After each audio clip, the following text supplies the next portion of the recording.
Bonsoir à toutes et à tous, bienvenue sur le plateau de l'aparté de la rédac tous les soirs du lundi au jeudi. Une interview de 7 minutes où on prend le temps avec nos invités. Et ce soir au programme, un événement incontournable de la vie annécienne avec le Hi-Fi Festival. Et avec vous, Adrien Durand, bonjour. Bonjour Sébastien. Vous êtes chef de projet Hi-Fi chez Sporter. La 12e édition aura donc lieu du 30 septembre au 2 octobre prochain. C'est ça. Adrien, je le disais, on peut parler aujourd'hui d'événements incontournables. Et oui, le i5 prend une grande dimension encore plus qu'avant, parce qu'on a fêté les 10 ans l'an dernier. Et puis l'idée là de reprendre un petit peu le projet en main, c'était de se dire qu'est-ce qu'on va faire dans les 10 prochaines années. Et donc on s'est dit qu'on allait ouvrir l'événement, ouvrir le festival. Vraiment, c'est l'idée de l'ouverture cette année, et de se dire où est-ce qu'on sera dans 10 ans, et d'évoluer avec l'évolution de notre terrain de jeu, qui est la montagne. Été comme hiver. Donc je pense qu'on va en parler un petit peu après. Justement, on ne parle plus uniquement d'hiver, mais plutôt de glisse 4 saisons, puisqu'il y aura du ski, du snowboard, du VTT, de l'escalade, du parapente, du trail ou encore du skate ou du wakeboard. C'était vraiment ça la volonté d'être plus sur un modèle 4 saisons? L'idée, c'est un petit peu de répondre à la pratique des consommateurs, entre guillemets, de la montagne. On l'est tous aujourd'hui. Ça fait 10 ans qu'on parle de ski, de snowboard, de neige, donc on va continuer à le faire. Ça reste vraiment le cœur du festival. Mais on voulait aussi se dire, voilà, la montagne, c'est 12 mois par an. Aujourd'hui, on a eu le Covid, on a eu les fermetures des stations et on s'est rendu compte de la pratique des gens était un petit peu différente et surprenante. Et donc, ouais, le trail, le vélo, l'escalade, ça nous a paru cohérent de faire rentrer toutes ces activités dans le Hi-Five, parce qu'en fait, un skieur pratique du ski l'hiver, mais en fait, tout le monde pratique un sport outdoor été aussi. Et donc, on a envie de parler de ça. Et ça permet donc à un public plus large de participer, et puis aussi à plus de partenaires, de marques, d'exposants de se retrouver sur cet événement qui est calé du coup sur un nouveau positionnement qui est une fermeture d'été et une ouverture de saison d'hiver. Alors ce seront donc 120 films qui seront projetés en tout, en intérieur et en extérieur. Programmation d'ailleurs très éclectique.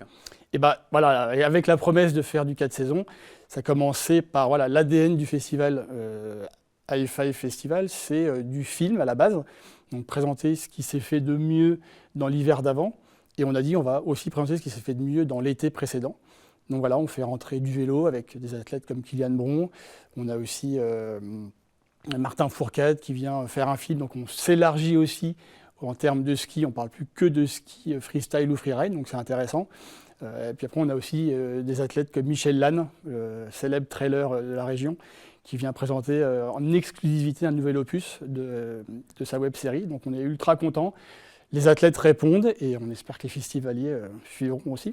Alors cette année, beaucoup de films passeurs de messages et des films engagés qui ont été sélectionnés. Oui, forcément, parce que c'est dans l'air du temps. La préservation de la montagne, des écosystèmes. On a un volet sur les filles, effectivement. Donc ça fait partie de notre sélection. On ne veut pas être un festival trop engagé, mais on veut quand même l'être. Et ça fait partie aussi de la promesse de cette nouvelle édition du Hi-Five. Pour nous, voilà, c'est ce volet RSE qui est important de respecter. Et donc, ça va se traduire aussi sur la présentation de certains de ces films qui sont en adéquation avec nos valeurs et notre politique. Justement, c'est devenu une habitude au fil des années. Il y aura aussi des conférences au programme avec notamment un large volet sur Exactement, voilà. l'impact environnemental. Ouais, tout à fait. 3 conférences qui vont être présentées donc, à l'Impérial le samedi et le dimanche. Donc, toute la programmation elle est retrouvable sur le site hi5-festival.com.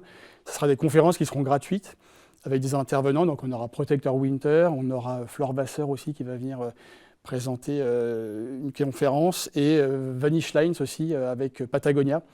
Donc voilà, que des sujets autour, on va dire, de l'environnement, de la préservation et surtout de réfléchir ensemble comment est-ce que on va continuer à utiliser notre territoire et notre terrain de jeu demain en le préservant. L'idée, c'est pas de faire des leçons de morale, l'idée, c'est de réfléchir ensemble avec aussi les acteurs, que peuvent être les remontées mécaniques, les mairies et les offices de tourisme, pour voilà, qu'il y ait des vraies réflexions consommateurs, acteurs économiques, et de pensée pérenne, et de pouvoir continuer à utiliser notre terrain de jeu. Un mot également sur la Kid Zone, la volonté c'est de faire un événement 100% familial. Bien sûr, parce que moi j'organise le Hi-Five depuis 2010. Mes enfants, ils ont grandi avec le Hi-Five. Et on a une génération Hi-Five qui avait 20-25 ans il y a 10 ans, qui aujourd'hui a 30-35 ans, avec des enfants, plutôt en bas âge. Et du coup, on a toujours eu des activités pour des ados sur le Hi-Five. Et cette année, on s'est dit, on va vraiment penser aux moins de 10 ans, aux petits. Donc avec toute une zone qui est présentée donc, par Evolution 2 et sur laquelle on va retrouver du petit pilate, de l'initiation à l'escalade, du ski, enfin pas du ski, l'initiation au snowboard, pardon, du trampoline freestyle et même un petit circuit de bike en draisienne. Voilà. Donc vraiment dédié aux moins de 10 ans.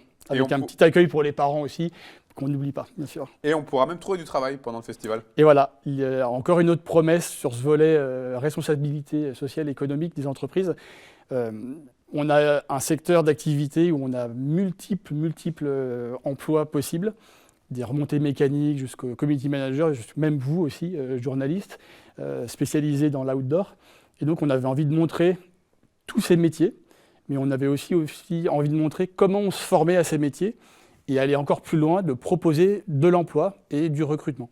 Donc on a une trentaine de marques, associations, entités, on va dire. Donc ça peut aller des domaines skiables jusqu'aux offices de tourisme de la Clusaz, par exemple, qui vont venir présenter leur métier, expliquer comment on en arrive là, et puis éventuellement, si on est bon et qu'on a un bon CV, et se faire embaucher sur le High-Five. Un petit mot pour revenir à la programmation, qu'est-ce qui est le plus difficile?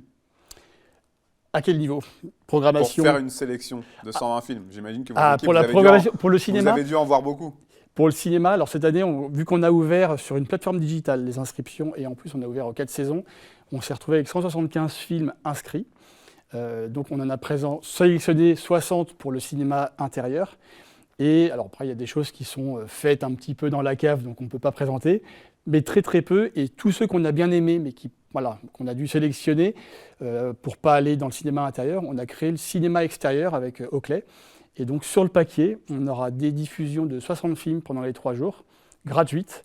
Et donc ça nous permet de faire 120 à 130 films au total. Voilà. Dernière question, Adrien.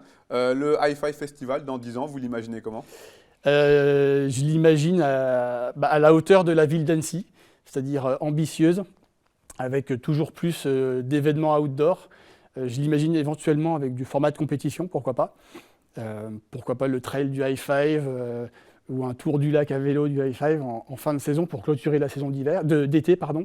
Et puis avec toujours plus d'engouement, toujours plus de public évidemment. Et puis pourquoi pas un retour d'un gros événement sur le paquet. Il y a eu le Big Air à l'époque. On ne fera pas de neige, je rassure tout le monde. Mais pourquoi pas vraiment marquer le coup avec un gros format de compétition. Avoir un gros show, un gros spectacle. On croise les doigts. Merci beaucoup Adrien Merci. sur le plateau pour présenter cette édition 2022. Je rappelle les dates du High-Five Festival du 30 septembre au 2 octobre prochain. Merci à vous pour votre fidélité à nos programmes. À très bientôt sur nos antennes.